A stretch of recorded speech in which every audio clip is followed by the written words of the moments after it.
É ele quem vai explicar para a gente o que vai acontecer a partir de agora. Theo Cury, a gente fica aqui pensando, enquanto jornalista, na cabeça da galera. Autorizou, como assim, maconha? Então, de repente, vai ser maconha no ponto de ônibus? Maconha na esquina? Maconha no barzinho? O que vai acontecer com as nossas vidas? Calma, gente, aguenta esse coração. Theo Cury é quem vai explicar para a gente. Theo, não é que está liberado fumar na rua. A gente está falando só de uma diferenciação entre você ser usuário e traficante. Você explica para a gente? Vamos lá, Elisa. Bom dia para você e para quem acompanha a gente. Não pode fumar na rua, está proibido fumar na rua.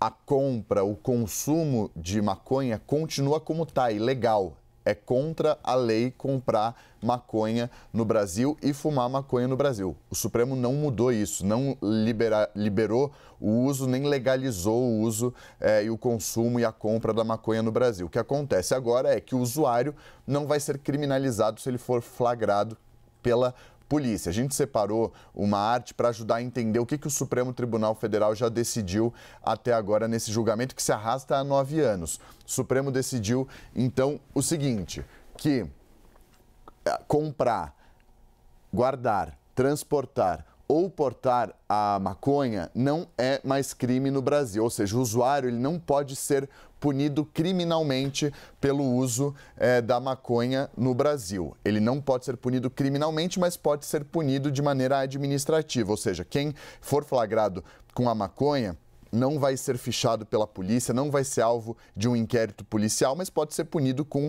advertência sobre os efeitos das drogas e uma medida educativa, como, por exemplo, comparecimento em cursos educativos. Além disso, o Supremo decidiu que o governo federal deve alertar as pessoas, a população, sobre os malefícios da droga, ou seja, campanhas educativas, institucionais, principalmente voltadas para os jovens, dizendo como é ruim e por que é ruim a utilização e o consumo de drogas aqui no Brasil.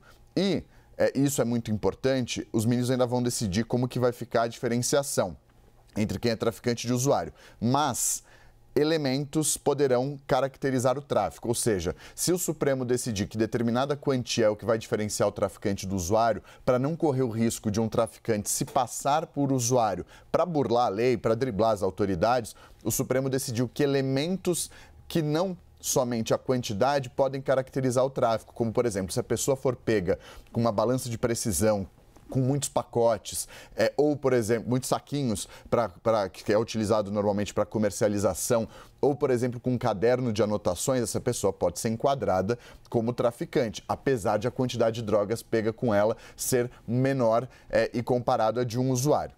Isso é o que o Supremo já definiu, ou seja, comprar, guardar, transportar ou portar não é mais crime. É ilegal, mas não é mais crime. E a gente separou uma segunda arte, que diz o que o Supremo vai decidir hoje. O julgamento não acabou. Vai decidir hoje o Supremo Tribunal Federal. O mais importante de tudo, o Supremo vai definir hoje a quantidade que vai diferenciar o traficante do usuário.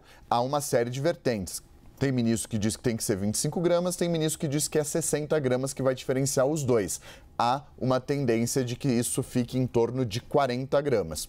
Ou seja, passou de 40 pessoa enquadrada como traficante. E, obviamente, as orientações para todas as instâncias, porque isso vai ter que ser seguido por todos os tribunais do país.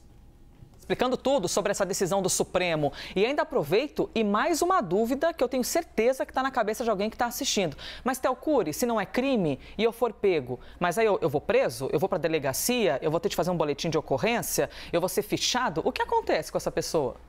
Essas definições elas devem vir hoje no julgamento do Supremo, mas como deixa de ser crime, a pessoa deve ser levada para a delegacia, mas não vai ser aberto um inquérito policial contra ela. Ou seja, a pessoa não vai ser mais fichada.